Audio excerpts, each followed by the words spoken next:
Existe un universo lleno de universos que no conocemos, o que creemos conocer. En tiempos de urgencias y comunicación efímera, profundizar un tema y hacer una pausa para pensar es más complejo. Entender lo complejo es la tarea necesaria para mirar con claridad lo que está por venir y aquello que nos rodea en un presente que aún no comprendemos, porque es más complejo. Bienvenidos una vez más a Es Más Complejo, en el canal de la ciudad, el programa en el que, bueno, ya saben a esta altura, intentamos desarmar todas las cuestiones que pueden parecer simples que nos rodean y que son mucho más complejas incluso intentamos abordar cuestiones que en cualquier momento explotan y que van a pasar y que nos van a llegar y que tenemos que comenzar a entender. Hoy vamos a hablar de algo que nos atraviesa a varias generaciones y que tiene un montón de costados para entenderlo, porque a su vez este tema puntual es un costado de otro tema que ya tratamos. Suena medio embrollo, paso a explicarme. En el año 2024 se publicó en el Reino Unido un libro cuya autora, Eliza Filby, em, bautizó en castellano sería algo así como herenciocracia, inheritocracy, se llama en inglés, en el cual esta mujer que por una cuestión de edad, al ver cuándo nació, yo dije, si hubiera vivido en Buenos Aires sería de mi misma promoción de la secundaria, habla que no importa cuánto mérito estudiantil ni cuánto esfuerzo laboral se haga, qué tan lejos se pueda llegar, o sea, sí importa, pero vas a necesitar sí o sí de la ayuda de tus padres. El punto de partida cambia radicalmente, sin importar qué tan lejos llegues en tu carrera académica o laboral, cambia el punto de partida de acuerdo a la espalda que tengas. Es un concepto que es molesto, que suena un poco a queja generacional, pero se ampara en un montón de datos en los cuales las cosas empiezan a tener bastante sentido. Y como pasa siempre con los libros de filosofía política, de economía o de ciencias sociales, son escritos para un país en un determinado año. El libro empezó a circular y en diversos países se fueron haciendo estudios que daban cuenta que el fenómeno no era británico, no era de las grandes ciudades europeas, no era del primer mundo, es un fenómeno global, con distintos matices en cada uno de los países, obviamente ya por cuestiones locales. En el año 2025, la Argentina vivió un boom de créditos hipotecarios que no se veía. Bien, tuvimos que ir a buscar hasta el año 2004 para encontrar el último año que se vieron tantos créditos hipotecarios. Se otorgaron a lo largo del año 2025 44.000 créditos hipotecarios. Solamente el primer semestre representó un salto del 72% respecto del mismo semestre del año anterior. Por el otro lado, uno de cada 4 jóvenes de entre 25 y 35 años no consiguen independizarse, abandonar el hogar paterno, materno o el hogar familiar, depende del caso, obviamente. No es que no quieren, que no desean abandonar el nido, quieren y no pueden. Y es todo un dato. Esto se desprendió de un informe realizado por la Fundación Tejido Urbano que busca replicar y encontrar replicar los estudios que se hacen en otros países y encontrar cuáles pueden ser las posibles causas para proponer distintas vías de abordaje de solución. El asunto es que tenemos 3 patas básicas para hablar del tema. Tenemos alquileres, acceso al crédito y poder adquisitivo de los salarios. En la Argentina, del año 2026, por poner un ejemplo, para acceder a un crédito por $200.000, en realidad accedemos a un crédito por 150.000 y necesitamos $50.000 de ahorro. Si un joven antes de los 25 años puede juntar $50.000, todo un tema. Uno dice, bueno, no vas a apelar a un crédito hipotecario a los 25, ¿por qué no? Después vuelvo sobre ese punto exactamente, pero si vamos a una persona que quiere sacar un crédito hipotecario y no cobra el sueldo en el Banco Nación, puede acceder para un promedio de un préstamo de $150.000 para completar 200.000, necesita tener un poder de pago de una cuota inicial de 2.2 millones de pesos por mes, hablando de este año 2026. Y ese dinero no puede quedar fuera de un salario que tenga por mes unos ingresos de 4.5 millones. Si alguien cobra 4,5 millones de pesos, en este momento en la Argentina está pero más que triplicando lo que es el salario promedio. Con lo cual no pareciera ser una política que apunte a la inclusión en el crédito hipotecario de grandes sectores. Obviamente no tiene por qué ser una política, es un banco. Pero el panorama cambia cuando hablamos de quienes sí cobran el salario en el Banco Nación, en el cual los costos se reducen drásticamente y así todos siguen siendo bastante altos. La cuota inicial pasa de 2,2 millones a 1,4 millones. Sigue siendo una cuota que supera un salario promedio y lo que se necesita por mes obviamente baja a 2,5 millones. Pero lo pongo como dato para imaginar cuánta gente puede llegar a acceder a uno de estos créditos. Un joven de 25 años no tiene ni el ahorro ni la posibilidad de un acceso a ese salario, y un joven de 35 años, si intentó independizarse antes, viene pagando un alquiler y por ahí también se le complica. Por ahí no, es un hecho. Y no quiero dejar de lado también la cuestión del sistema del mercado laboral, en el cual tenemos una informalidad altísima, una formalidad muy baja y otro tercer factor en ese universo que es el de los cuentapropistas autónomos monotributistas. Una vez habíamos contado al charlar de cuestiones previsionales que los monotributistas, no importa nuestra clase ni cuánto hayamos pagado de monotributo en nuestras vidas, nos íbamos a jubilar con la mínima. Bueno, ahora le sumo algo. Hay un solo banco en Argentina que otorga préstamos hipotecarios a los monotributistas. Dice otorgar préstamos hipotecarios a los monotributistas. Tiene una línea de otorgamiento de préstamos hipotecarios a monotributistas para la cual no aplica ningún monotributista. O sea, si yo quiero sacar un crédito en el Banco Nación con mi monotributo, necesito facturar por mes un dinero tan grande que no formaría parte del monotributo. ¿Se explicó? O sea, tengo un dinero que necesito pagar por mes. Para pagar ese dinero para que me dé ese crédito necesito justificar un ingreso por mes, y si yo pudiera justificar ese ingreso paso a la categoría de autónomos, no estaría siendo monotributista, con lo cual es una línea de crédito para decir que hay una línea de créditos.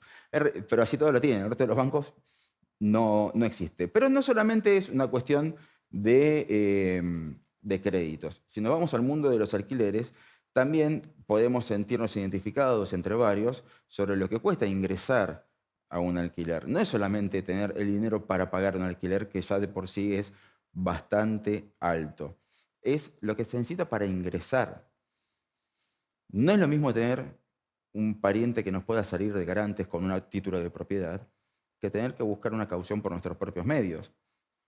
Más allá de que también se necesita un ahorro para el ingreso y una estabilidad y, como nadie nos conoce, un recibo de sueldo o algo que nos permite, o un contrato laboral determinado en el tiempo. Si alguien consigue un contrato laboral determinado en el tiempo, que sea de 2 a 3 años, como puede llegar a ser un alquiler, me avisa. En este programa ya hemos abordado también la cuestión de la tasa de natalidad, la caída en la tasa de natalidad, y es algo obvio que uno no puede dejar de pensar también como uno de los posibles motivos. ¿Tendrías hijos en la casa de tus padres? O sea, como algo deseable, ¿no? Como algo de urgencia o algo de transición. ¿Buscarías formar una familia en la casa de tus padres? ¿Podés hacerlo? Em, ¿Conseguís un departamento de 2 ambientes? ¿Tenés donde meter el chico? Bueno, buscás la forma. ¿Conseguís un departamento de 3 ambientes? ¿Te quedás con un solo hijo? Sacaste un préstamo hipotecario, te faltan 15 años para terminar de pagarlo. En esos 15 años no vayas a modificar tu familia porque es muy engorroso hacer un traslado de vivienda cuando hay una hipoteca en el medio. Y el problema pasa a ser un fenómeno global en el cual no queremos dejar afuera ninguna de las cuestiones que podemos llegar a suponer. Hay estancamiento en el crecimiento de las ciudades.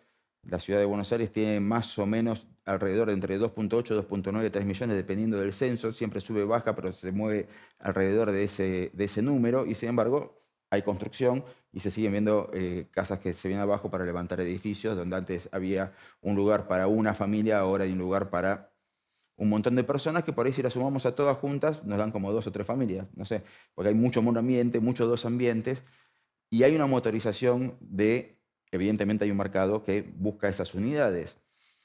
El tema es para quiénes y cuántos y qué podemos esperar de gente que busca instalar y formar una vida en espacios reducidos. Si esperamos que tengan familia, que tengan una familia numerosa que permita alcanzar la tasa de reemplazo, olvídense, por eso estamos con una tasa de reemplazo del 1,4 en la ciudad de Buenos Aires y un promedio bastante similar en el resto de las grandes ciudades en el mundo.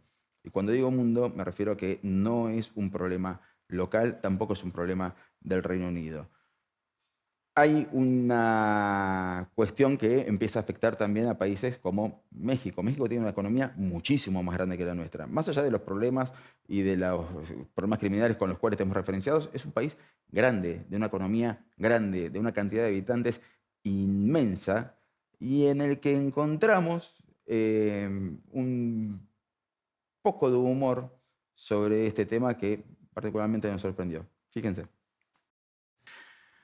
Son los chicos de Backdoor. Backdoor es la versión, la filial mexicana de Porta dos Fundos, un colectivo de humor de Brasil, de São Paulo, que ha llegado a Netflix en su momento con un especial de Navidad que fue curiosamente censurado por el gobierno brasileño de aquel entonces. Recurrimos a esto, más allá del humor, porque hay algo que es cierto y en nuestro imaginario popular, en nuestra generación, por lo menos en la mía, todos los recursos que podemos llegar a encontrar, incluso algunos bastante actuales en películas muy modernas, cada vez que se habla del tema del nene que no se va de la casa, se habla del tema del nene que no se quiere ir de la casa. Que el nene ya está grande y bueno, queremos tener el nido vacío para volver a encontrarnos con nosotros mismos, por ahí es hora de que levante vuelo pajarito y todos los chistes que se podían hacer sobre el que no se iba nunca de la casa de los padres, que era típico chiste sobre alguien que no quería irse de la casa de los padres y de la comodidad de que mamá esté todavía atendiendo las cosas. Acá la realidad ya es distinta. Y es una realidad que atraviesa más de una generación.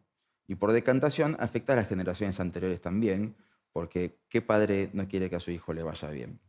Ahora, ¿cómo se soluciona esto? La única forma de poder ser titular de una propiedad, de ser hijo único y esperar a la herencia, es el único modo que puede ocurrir. No hay formas positivas, no hay políticas proactivas, no hay ideas que se estén pensando para ver qué vuelta de tuerca se le puede dar a un mundo en el cual tierras sobran, pero no todo el mundo quiere dejar de vivir en la gran ciudad. Para charlar de todos estos temas, hoy contamos con un joven que es el autor, casualmente, del estudio en la Argentina. Se llama Matías Araujo y es una mente bastante, bastante interesante de escuchar. Los invito a escuchar lo que tenemos para charlar con él en el bloque siguiente, después de este pequeño corte acá, en el canal de la ciudad.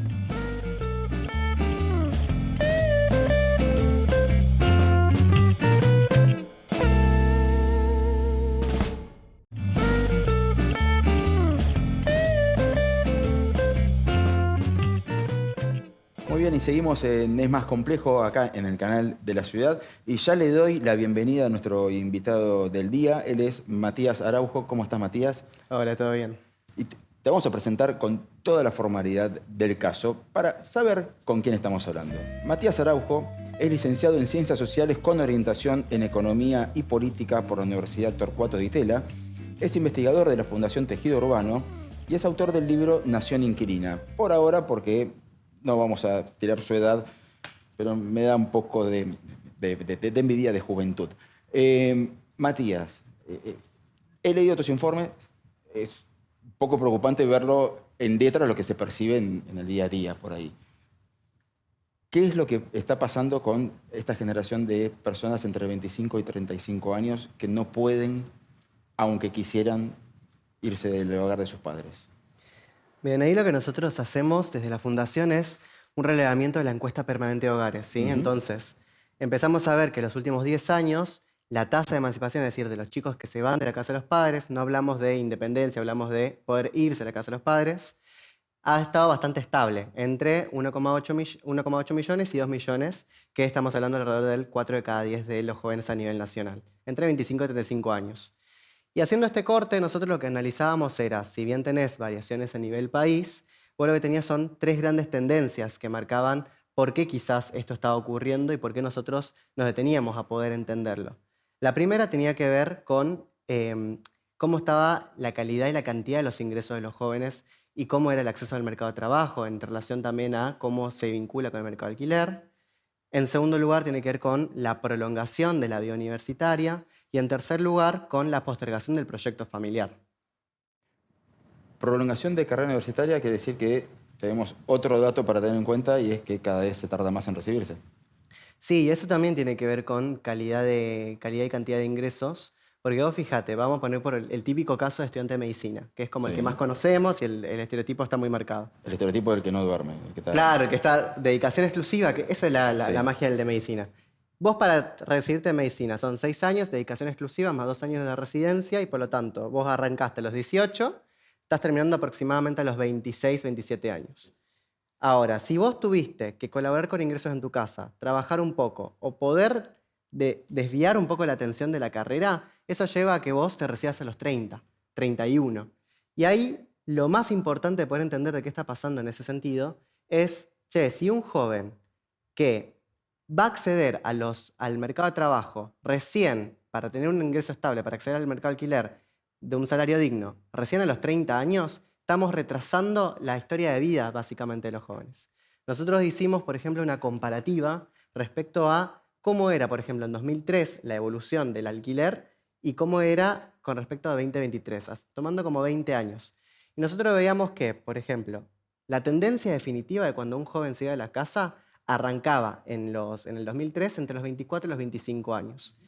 Y ahora, básicamente, en el 2023, la última medición que hicimos, que en verdad es 2025, pero para hacer los 20 años bien, pasábamos a 26 a 27 años.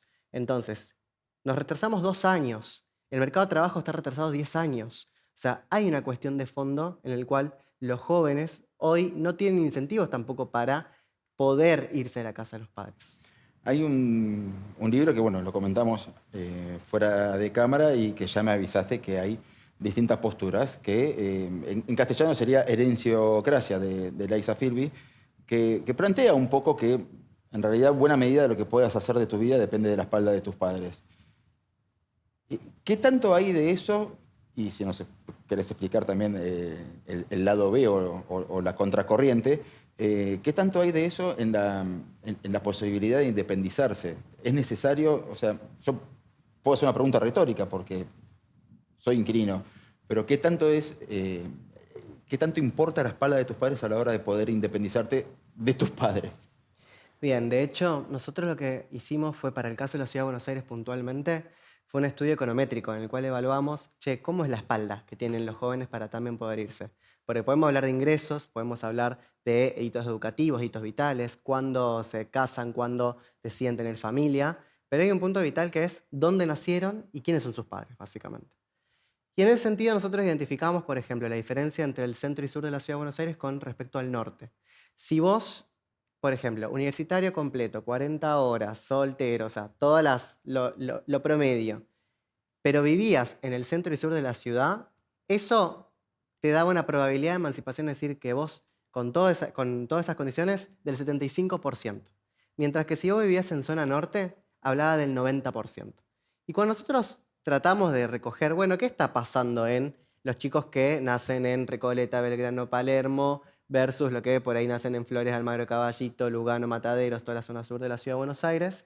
Y decíamos, claro, las trayectorias son distintas. ¿Por qué? Porque vos tenés en el norte de la Ciudad de Buenos Aires mayor tasa de propietarios, tenés mayor cantidad de ingreso, tenés mayor formación, mientras que en el centro y sur tenés una tasa de inquilinos y informalidad urbana mucho más alta, en el cual claramente lo que nosotros vemos es, cuando vos tenés un pasado que te respalda, lo más probable es que tu presente sea mucho más fácil. Entonces, los puntos de partida son distintos, y eso es lo que siempre hablamos de la equidad, de la discusión, bueno, desde dónde corremos la carrera. Claramente una persona que con los padres propietarios, que en definitiva, por ejemplo, por el simple hecho de tener la escritura de la Pueden casa, salir de garantes. pueden salir de garantes y no tienen que recurrir a un seguro de caución, que sí tiene que hacerlo el inquilino por ahí del centro y sur de la Ciudad de Buenos Aires. Yo creo que esas son las diferencias que por ahí en la herenciocracia empieza a entender o a captar. empieza a captar de que hay desigualdades que tienen que ver con un proceso de depolarización de la propiedad durante todo el siglo XX, en el cual algunos pudieron acceder y otros no. Y acá hay una gran discusión, porque Herenciocracia viene de una socióloga de Reino Unido, que también dialoga con otra socióloga que dice, che, estamos hablando de una generación inquilina. Estamos condenando a una generación de jóvenes que por el nivel de ingreso, por el nivel de formación, por la cantidad de carga que tienen, por la deuda intergeneracional que se genera a nivel general en el sistema de seguridad social, estos jóvenes no van a poder tener propiedad. Entonces, ahí empezamos a entender varias cosas. Y acá me gustaría discutir como dos cosas, de cómo se va construyendo el aspiracional argentino o cómo se va construyendo también la línea de tiempo. Porque vos tenías que, a partir del trabajo formal, la gran base de nuestro sistema de seguridad social, nuestra conformación en el siglo XX, era vos accedías a un trabajo en blanco que te garantizaba una obra social, acceso a la salud, que te garantizaba crédito, que te garantizaba a partir de eso la propiedad o algunas facilidades para poder tenerlo a partir de la política social y a futuro una jubilación, que era la dignidad respecto a, en un momento que no puedes producir ingresos, poder tener ingresos. La informalidad laboral, a partir de los años 70, pero estructuralmente en los 90 en adelante, cambia completamente esta ecuación. ¿Por qué? Porque cambia este gráfico. El trabajo formal, vamos al trabajo informal, 36% de informalidad. ¿Esto en qué deriva? Que no hay crédito, que la salud pasa a ser una emergencia, que en definitiva vos no tengas que incremente los inquilinos y la informalidad urbana, y que en definitiva vos no creas en el sistema de jubilaciones.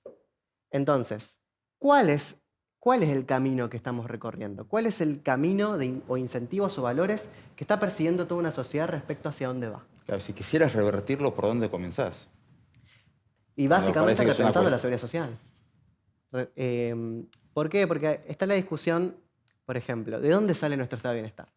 Nuestro estado de bienestar se concibe a partir de esa comunidad de inmigrantes que vino a principios del siglo XX. Entonces, vos tenías 81% de inquilinos en la Ciudad de Buenos Aires que vivían en los conventillos, que vivían hacinados completamente, pero que sabían que sacrificando ciertas cosas podían llegar a construir o tener su propia casa. Conformaron las mutuales, conformaron las asociaciones, conformaron partidos, movimientos políticos y gobernaron el país. Ese movimiento que se basaba en la propiedad, el acceso a la propiedad como preocupación, el bienestar, la autonomía, la estabilidad, que eran los grandes principios que regía esa sociedad, se basaba después en una comunidad que, por ejemplo, a través de las asociaciones mutuales se construían las casas, se sacaba crédito, se colaboraba entre los vecinos. Nadie salía solo de esta situación. Había familias, se apoyaban y vos te ibas de tu casa cuando vos te casabas y podías empezar a tener tu proyecto familiar. Entonces, toda esa idea del bienestar se fue interrumpiendo. Al interrumpirse esa idea, nosotros hoy hablamos mucho de la vuelta a la comunidad, de tratar de empezar a construir los espacios comunes, y hoy las personas se piensan solas.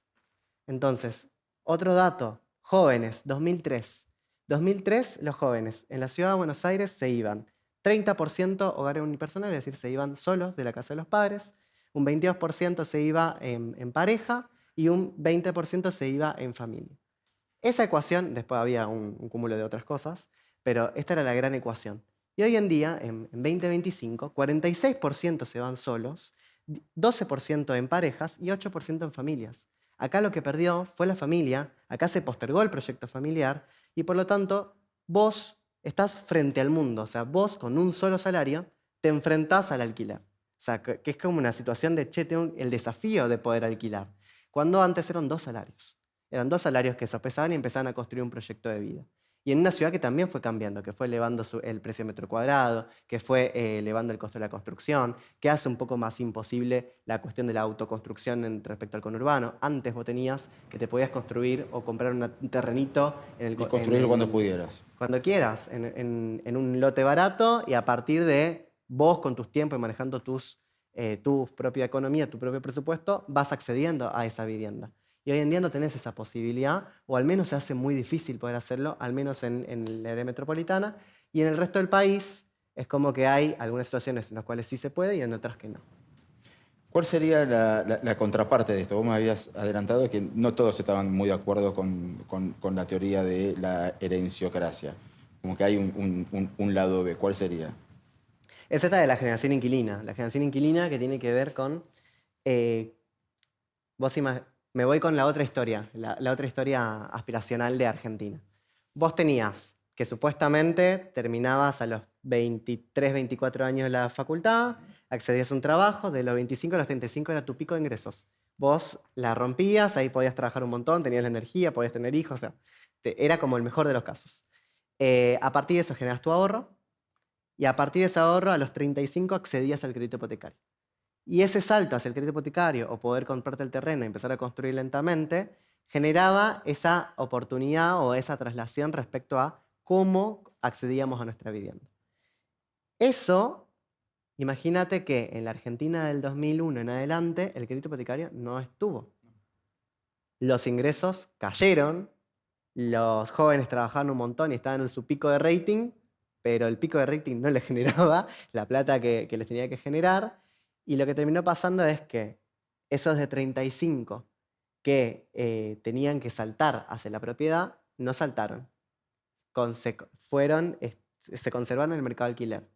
Y ahora tienen 45 y los de 35 tampoco pudieron saltar a la propiedad.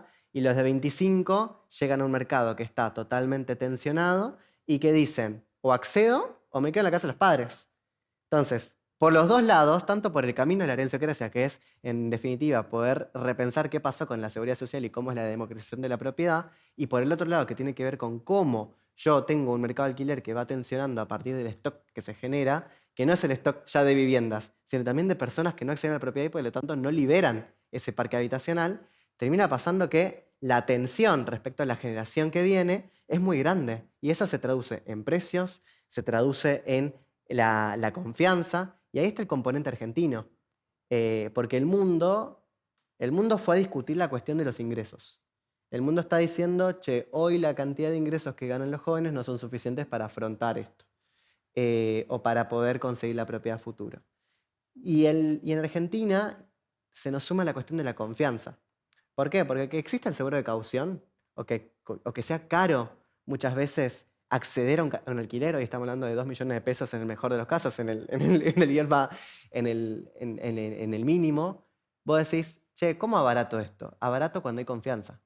Abarato cuando me puedo ir a vivir con otros. Hoy la gente no puede convivir, o sea, lo vemos no solo en la calle, que incrementa el índice de no convivencia urbana, sino también vemos che, en Europa, ¿cómo solucionaron esto? Y los pibes se van a vivir con otros amigos. Bueno, eso no pasa acá. ¿Por qué? O se van a vivir con un jubilado que tiene un espacio vacío. No pasa porque no hay confianza acá. Porque no hay confianza no solo entre nosotros, sino porque el sistema tampoco tiene confianza en que nosotros podamos pagar. Entonces, ¿cómo un mismo sistema que nos está diciendo constantemente desconfío de vos va a generar confianza a largo plazo para que nosotros tengamos nuestra casa? Y ahí le agrego lo que habías mencionado al principio, lo de la informalidad. Un informal no tiene un recibo de sueldo. No, y de hecho acá viene la cuestión de los jóvenes, porque acá tenemos que entender algo fundamental del mercado de trabajo. Hoy los jóvenes de 30 están accediendo a los trabajos que accedían los de 20 en los 2000. 10 años de postergación del mercado de trabajo. Y acá lo que nos termina pasando, en el fondo, es, fíjate, nosotros hacemos la comparativa esta de qué pasó con los que se pudieron ir de la casa y qué pasó con los que no se pudieron ir. Los que se pudieron ir de la casa de los padres, por ejemplo, desocupación, de 4 al 5% en el caso de los que se fueron, 10 al 11% en caso de los que no se pudieron ir. Si miramos ingresos para el tercer trimestre de 2025, vos tenés que los que se pudieron ir ganaban 1.400.000 en promedio, los que no se pudieron ir 600.000. Cuenta propismo, y acá viene la clave, como con informalidad, vos tenés 36% de los jóvenes trabajan en la informalidad y 18% de los jóvenes en el cuentapropismo. Entonces, vos tenés una retracción del mercado de trabajo en el cual los jóvenes, la única forma que tienen de trabajar y generar ingresos es a través del emprendedurismo, de los oficios, de las profesiones, entre otras cuestiones, que antes eso se respondía con el mercado de trabajo formal. Y hoy ese mercado de trabajo formal no le está dando una respuesta a esos jóvenes. ¿Por qué? Porque claramente estamos hablando del detrimento no solo de estos que se están recibiendo tarde y que no pueden acceder a esos trabajos, sino también de la falta de generación de empleo genuino en Argentina que está detenida en los últimos 20 años. Ahora, ¿por qué pareciera ser un fenómeno global? Estuvimos buscando datos y algunos recursos audiovisuales y obviamente Londres uno puede llegar a entender que se encuentra en esa tensión porque es una ciudad permanentemente tensionada por un flujo constante de gente que llega y que quiere construir, que quiere vivir y con mucho poder adquisitivo, que calculo que si naciste y creciste en Londres te ves un poquito corrido si querés seguir tu vida ahí. Podemos entenderlo en un montón de grandes capitales, eh, pero resulta que pasan todos, en todas las grandes capitales. Y en otros lugares que no son grandes capitales también. Se habla hasta de gentrificación, o sea, se habla de un montón de cosas que uno dice, bueno, no es un fenómeno de la Argentina. Y yo agarro la historia económica argentina de los últimos 25 años y digo, y sí, nos podría haber pasado, pero veo que también pasa en otros lugares y digo, che, pará, ¿cómo es? ¿Cómo se explica? Bien, acá vamos con los fenómenos locales, se les suele llamar a estas cosas, que son fenómenos que tienen un componente que pareciera ser global, pero con muchas características locales. Y en ese sentido vos tenés, por ejemplo, Italia, Estados Unidos, Reino Unido, Francia. La que peor está hoy en día es Italia, que el 50% de los jóvenes no se van. Estados Unidos está en torno al 36%, muy parecido a nosotros. Y fíjate que la discusión que instala ahora el Congreso de Estados Unidos y sobre todo la presidencia de Trump es hipotecas a 50 años. Entonces, vos imaginate, un joven que ve la esperanza en una hipoteca a 50 años, no está viendo que tampoco que genera un boom dentro del mercado de la construcción en el cual terminan pagando muchísimo más. O sea, terminan pagando entre 4 o 5 casas más con respecto al crédito. Pero es la solución que el mercado en este momento le está encontrando a tratar de descomprimir el mercado de la vivienda y generar algún tipo de dinamismo. Y en Estados Unidos se puede hacer, pero porque Estados Unidos tiene otros tipos de ciudades que son muy, muy parecidas a las nuestras, en el cual expanden la mancha urbana de una manera enorme, tienen terrenos, todavía tienen para crecer y tienen también para destruir. O sea, tienen una cuestión de destrucción creativa. O sea, pueden echar casas, pueden seguir comiéndose el área urbana, o sea, seguir expandiéndose y pueden seguir generando lotes y construcción. Europa es totalmente distinto. En el caso de Europa, Europa no pueden crecer las ciudades. O sea, más allá de su contenido histórico y patrimonial, vos tenés restricciones respecto a, che, ¿cómo y dónde construyo? ¿Hasta cuándo puedo construir? ¿Qué tipo de regulaciones tengo en términos de sustentabilidad? O sea, tenés muchas restricciones dentro del mercado europeo en el cual ellos entienden que no pueden expandirse y que no pueden decir, bueno, voy a construir tantas viviendas. Tengo que ver, bueno, qué viviendas tengo y las mejoro. Y sobre todo cuando son viviendas viejas, el mejoramiento, la refacción termina siendo muy cara, entonces ahí está el punto principal de la política pública. Em, y sobre todo tienen una cuestión de un pasado que les permite, por ejemplo, construir confianza y una cultura que le permite decir convivamos, que tengamos unas ciudades más cercanas. Para el caso latinoamericano tenemos, y en el caso porteño en verdad, tenés una tensión doble, porque tenemos el problema global de las grandes ciudades o de las principales potencias en términos de, che, mi principal ciudad tiene un problema de alquileres, que es global, pero mi principal ciudad también tiene el problema de la informalidad urbana y el crecimiento de las villas y barrios populares que tiene el resto de Latinoamérica. Entonces, son dos fenómenos que machean perfectamente para hacer la ecuación del caos y no termina siendo la ecuación del caos. Y acá vamos también después, por ejemplo, con Estados Unidos. Una de las tantas explicaciones, por ejemplo, bueno, pero en Estados Unidos tenés millones de gente en situación de calle, homeless. Y acá, ¿por qué no estalló de la misma manera que estalló en definitiva? Porque ahora vamos a ver qué pasó en el medio. Pero Estados Unidos, vos cuando te caes de tu casa, te caes directamente del sistema y vas a la calle. Acá antes de caerte totalmente a la calle, primero vas a un barrio popular.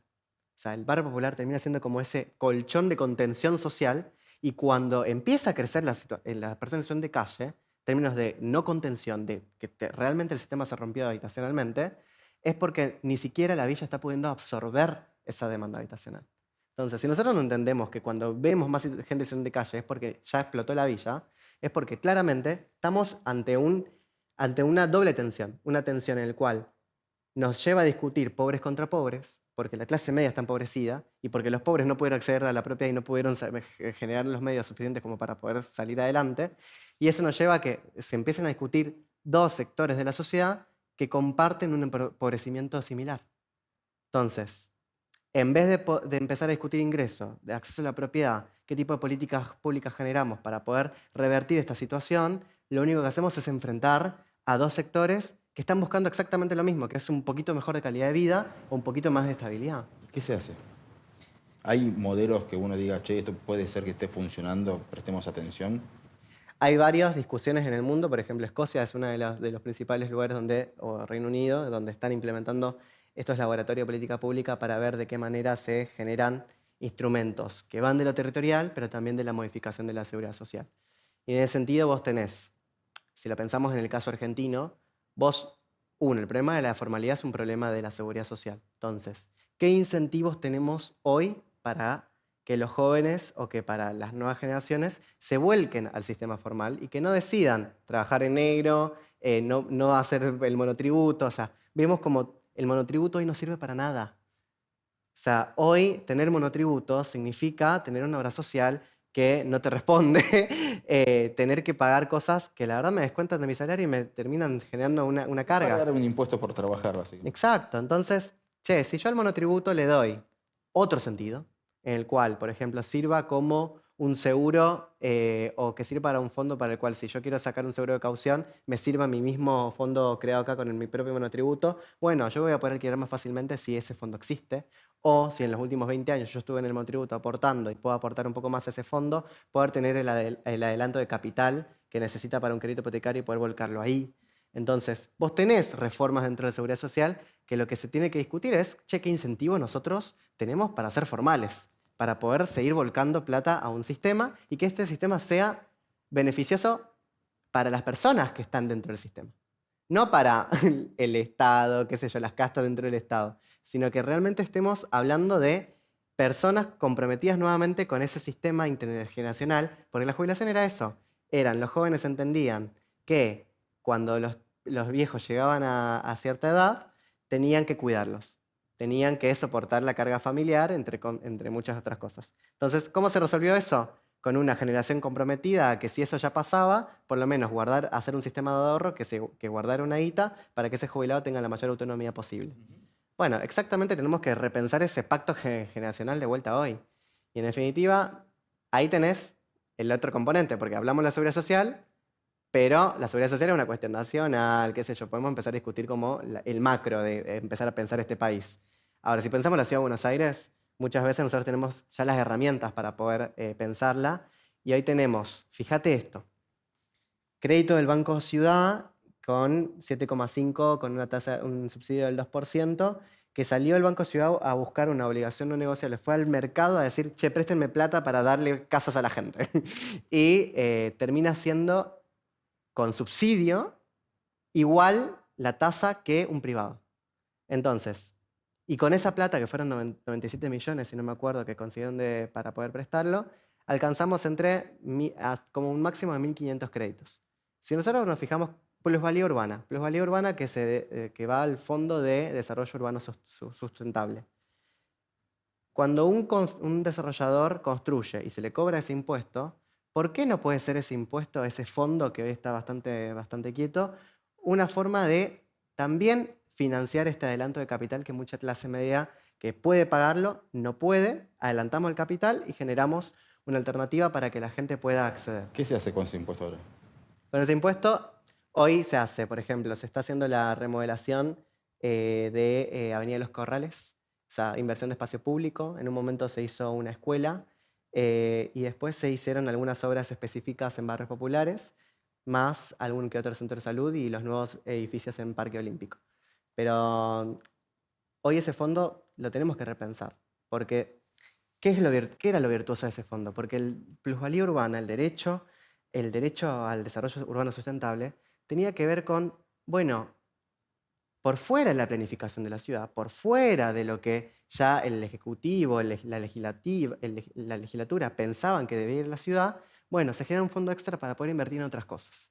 Y en esas otras cosas, en verdad es plata de un desarrollador que en verdad, por un beneficio que logró a partir de un derecho que se le concedió a la sociedad para que pueda construir más, nosotros decimos, bueno, que esa plata vaya a la sociedad de vuelta también.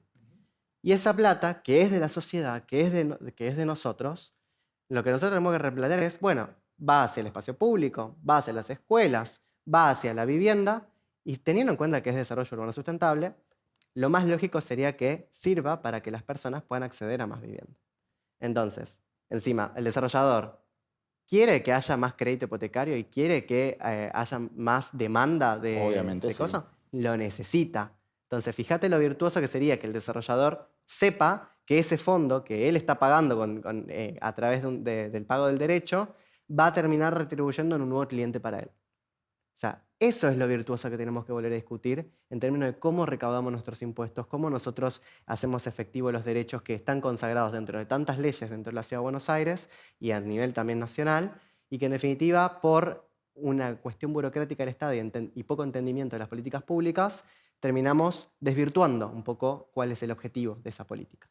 Entonces, tenés elementos territoriales, tenés elementos que son de la seguridad social, que son para discutir a nivel general, y luego claramente tenemos que empezar a discutir la cuestión de cómo se vincula la tecnología y cómo se vincula también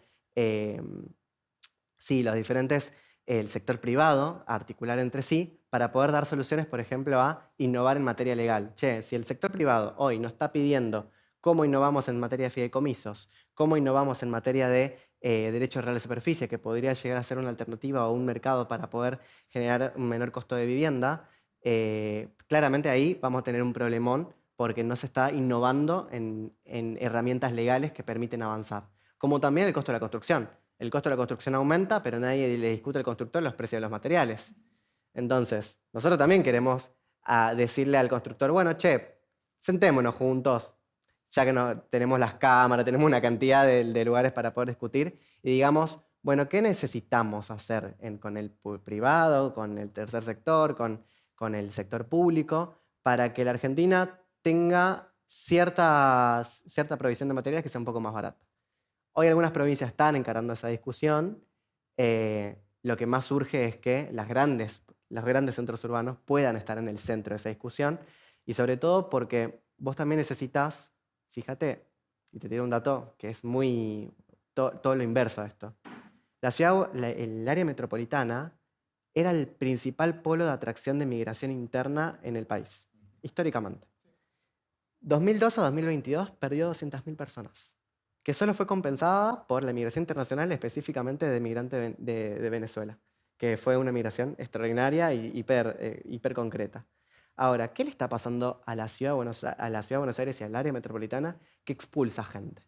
Que antes era el centro de oportunidades y hoy es totalmente expulsiva. Y o hay menos oportunidades o las personas quieren otras oportunidades. Y si la ciudad no discute ambas, es decir, cómo accedo a las oportunidades o cómo hago que las oportunidades que yo genero sean deseables, y claramente hay un error de diagnóstico en el cual hoy no estamos pudiendo captar qué es lo que quieren las personas que viven en esta ciudad. Matías, nada, quedé abrumado por la cantidad de datos y por las conexiones que fuiste haciendo.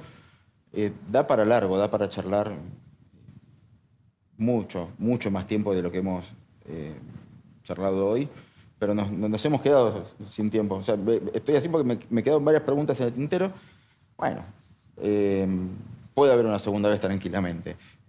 Gracias nuevamente por venir, gracias por compartir todo lo que sabés y lo que has estudiado sobre el tema. Y nada, gracias. Nosotros nos vamos a un pequeño corte y enseguida venimos con la última parte de Es Más Complejo, donde en el día de hoy escucharon a nuestro joven maravilla, Matías Araujo. Ya venimos.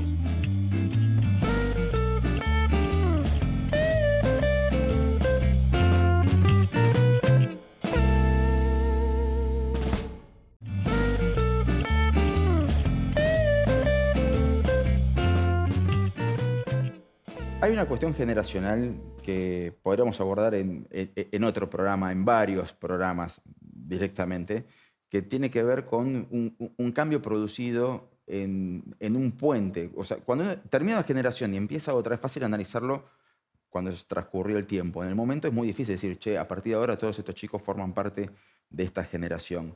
Yo nací en 1982, tengo 44 años al momento de hacer este programa, y soy de la generación millennial, de los primeros millennials, tenía 18 años cuando cambió el milenio. Los primeros millennials nos criamos con la cultura producida por la generación X. Ese puente se llaman los exennials, los últimos de la generación X, los primeros de la generación millennial. Fuimos criados para insertarnos en un mundo que no existió. Nos educaron, el sistema educativo y nuestros padres y todo el entorno era esforzate que el esfuerzo a donde llegues, con ese esfuerzo será tuyo. Estudiar la carrera que quieras estudiar, insertate después de esa carrera, el mundo laboral, buscar algo deseable, sabiendo que los primeros trabajos por lo general son complicados, son part-time, novedades de la época, hasta que llegas a un trabajo estable que te permite formar tu familia, porque el ideal no estaba en el trabajo era un método para vivir, un medio de vida. Ese mundo, esa ilusión, también se nutría de créditos hipotecarios a 20 años en tasas bajísimas. Yo viví parte de mi infancia y toda mi adolescencia en un contexto de 1 a 1, de estabilidad, y con todas las contras, vi a toda una generación que me precedió a mí ser propietarios antes de los 30 años.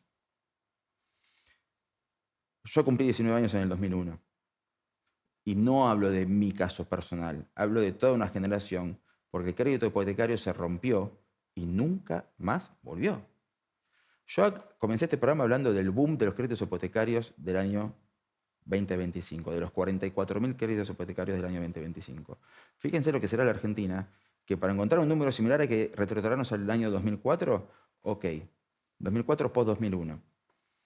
Que hablemos de un boom por 44.000 créditos hipotecarios en un país de 47 millones de habitantes, suena un poco a... Nos están sorprendiendo cosas que no deberían sorprendernos tanto. Cuando vemos las tasas que hay que pagar, cuando vemos cómo se mueve el mercado, cuando vemos lo que cuesta alquilar, hay una cuestión seria y es generacional. Y consuelo de tontos, ya no es un problema solamente de mi generación. Todos los que vinieron atrás de la nuestra están iguales o peor, porque como bien explicaba nuestro invitado del día de hoy, Matías Araujo, el hecho de que seamos cada vez más los que alquilamos genera una tensión en el mercado de inquilinos. Hay cada vez menos propiedades para alquilar. Por más que esté liberado, en algún momento también se va a resentir ese sistema, también se van a resentir las unidades en alquiler. ¿Cómo se soluciona? Bueno, han planteado varias soluciones. Hemos escuchado a nuestro invitado que nos trajo distintas políticas que se empiezan a ver, distintas discusiones que se empiezan a dar en otras partes del mundo. Hoy lo que queríamos plantear era básicamente que hay un fenómeno, que existe ese fenómeno, que probablemente vos estés siendo parte de ese fenómeno y que nada, que está y que hay que buscarle alguna vuelta o alguna solución, porque mientras nos quejamos de que cada vez hay menos personas naciendo y por ende tendremos cada vez menos personas que pagarán nuestras jubilaciones en el futuro, por otro lado uno dice, ¿y dónde querés tenerlas? ¿A dónde metemos esas familias que todavía no se formaron? ¿Cómo incentivás que alguien quiera sentar cabeza? Si sentar cabeza es pedirle plata a tus padres o que te salgan de garante, y si tus padres son también inquilinos, olvídate. Es una cuestión pesada, densa, y ya no sé si dejaría el tema para más adelante. 1 cada 4 personas es un cuarto. Y si le sumamos la tasa de informalidad laboral y la tasa de empleo monotributista, la bola parece ser imparable, salvo que se aborde alguna solución cuanto antes y a estar atentos de lo que pasa en otros países. Por lo pronto, esto que es una cuestión generacional, a mí no me relaja. A mí no me relaja y no debería relajarme porque con 44 años sigo teniendo la esperanza de algún día tener mi propio techo. Aunque sea a través de una hipoteca a pagar para cuando tenga 125 años. Mi nombre es Nicolás Luca, esto ha sido Es Más Complejo en el día de la fecha por el canal de la ciudad.